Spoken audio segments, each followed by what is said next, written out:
Oke,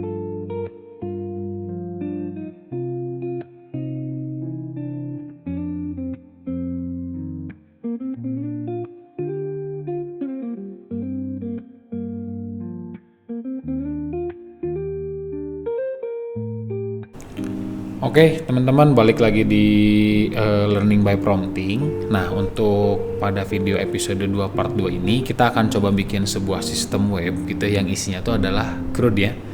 Create, read, update, delete gitu kan ya. Nah, kita akan bikin CRUD sederhana di mana database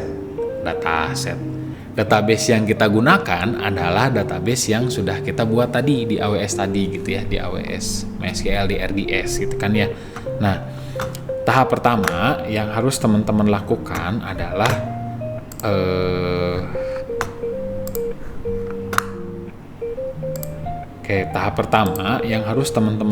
jadi kita akan membuat websitenya itu adalah versi PHP gitu ya. Jadi teman-teman tidak perlu menginstal library, beda dengan misalkan kalau teman-teman menggunakan Flash gitu. Tadi ini saya akan menggunakan Flash, tapi untuk mempermudah teman-teman pada kesempatan kali ini kita akan menggunakan PHP gitu ya. Oke, yang pertama yang harus teman-teman lakukan adalah download Laragon. Kebetulan saya sudah punya Laragonnya.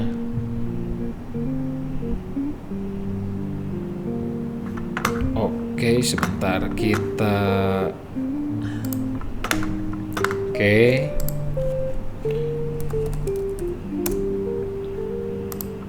sebetulnya si Laragon ini biasanya orang-orang ada yang menggunakan Exam, ada yang menggunakan Laragon, tergantung kebutuhan dari kita masing-masing. Tapi kalau saya sendiri nih, saya menggunakan Laragon gitu ya. Saya akan balikin lagi ke VS Code. Nah, setelah itu, misalkan teman-teman sudah punya Laragonnya, ini akan saya coba buka ya si Laragon. Atau kalau teman-teman yang menggunakan Exam berarti buka Examnya.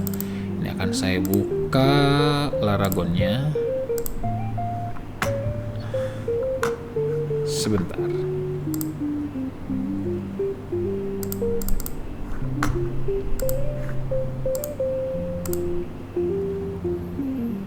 Oke.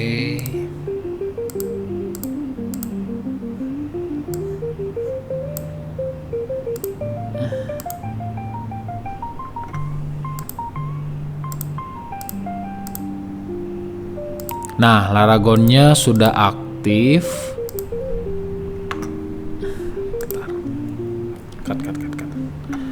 Oke, kalau misalkan teman-teman sudah download Laragonnya, silahkan dijalankan si Laragonnya. Mungkin itu ada video terpisah gitu ya untuk menjalankan si Laragon. Nah, yang perlu teman-teman lakukan adalah teman-teman silahkan ketik ini. Kalau teman-teman jadi bikin dua file baru, itu ada config.php sama index.php. Nah, yang jadi masalah adalah yang biasanya kita kewalahan gitu. Salahnya kita tidak nyimpen si aplikasi PHP kita di web server gitu. Nah, caranya teman-teman masuk ke C gitu ya. Teman-teman bikin folder dulu. Ini ada di C. Kalau teman-teman menggunakan Laragon itu ada file namanya Laragon. Tapi kalau teman-teman menggunakan Exam itu ada di Exam di bawah sini gitu ya. Nah, karena kita pakai Laragon, kita pilih Laragon, kita pilih www, terus kita bikin satu folder di sini. Di sini nama foldernya adalah dna_app. Nah, ini teman-teman ya. Nah, di dna_app ini teman-teman baru bikin dua file namanya config sama index.php. Nah, isinya apa? Di bagian config itu isi yang harus teman-teman lakukan adalah, sebentar, kita akan buka dulu. Nah, di bagian config teman-teman silahkan ketikkan ini bisa di pause dulu gitu ya. Terus teman-teman ketikkan, terus teman-teman save. Berikutnya di bagian index. Nah, teman-teman tulis panjang nih di bagian index gitu kan ya. Tapi kalau teman-teman ingin lebih mudah lagi untuk melakukan daripada menulis seperti ini gitu ya, teman-teman tinggal clone dari Git saya gitu. Nah caranya ini ada config, ada index ya. Oke, caranya teman-teman masuk ke ini, akan saya matikan dulu. Teman-teman masuk ke GitHub. Saya akan coba buka GitHub.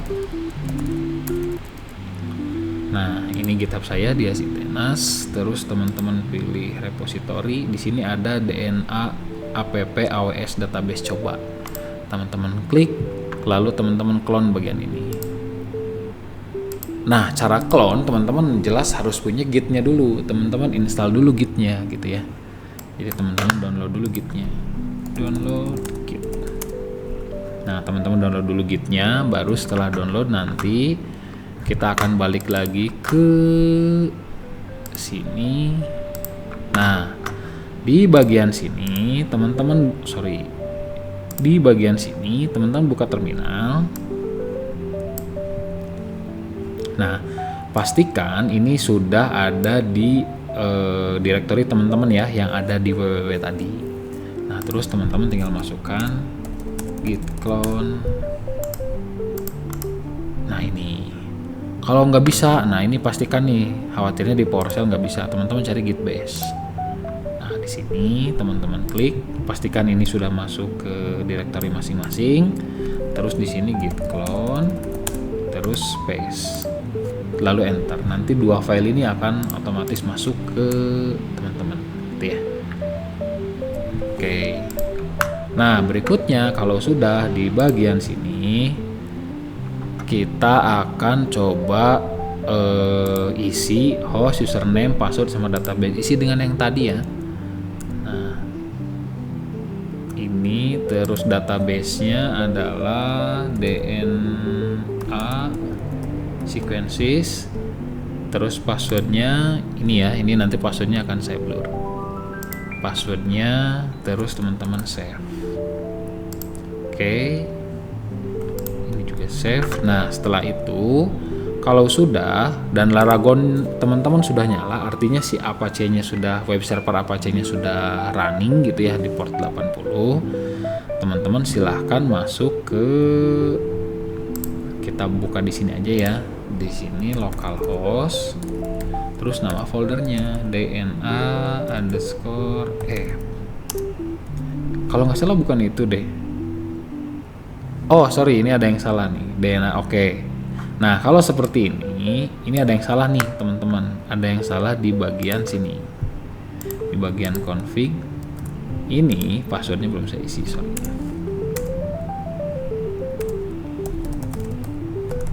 Saya save. Nah, kita buka lagi. Nah, kalau sudah seperti ini, ntar ya, kita akan coba masuk ke sini. Nah, tadi error. Kenapa? Karena di bagian password belum saya isi. Nah, kalau misalkan ada yang belum diisi, ini pasti error seperti ini. Ini tidak sesuai gitu. Nah, makanya teman-teman cek di bagian config gitu ya. Pastikan semuanya sudah terisi. Kita save. Nah, ini bentar ya. Ini sudah saya isi semua. Kalau sudah, nanti kita tinggal tambahkan misalkan ACGT, AACCGT. Saya nggak tahu ya ini DNA apa. Misalkan ini DNA kucing, misalkan ini kucing. Terus teman-teman klik add sequence. Nah, kalau sudah seperti ini artinya ini sudah sukses, DNA kucing. Terus kita cek lagi. Oke, kita cek di bagian database-nya. Kita masuk ke VS Code di bagian database ini. Kita coba refresh. Nah, ini kita refresh. Nah, DNA kucing sudah masuk seperti itu. Artinya aplikasi kita sudah berjalan dengan baik gitu. Oke, itu saja teman-teman. Silahkan dieksplor lebih jauh dengan aplikasi masing-masing. Gunakan AI semaksimal mungkin. Ada ChatGPT, ada Gemini, ada DeepSeek gitu ya. Itu silahkan teman-teman pakai semaksimal mungkin lah.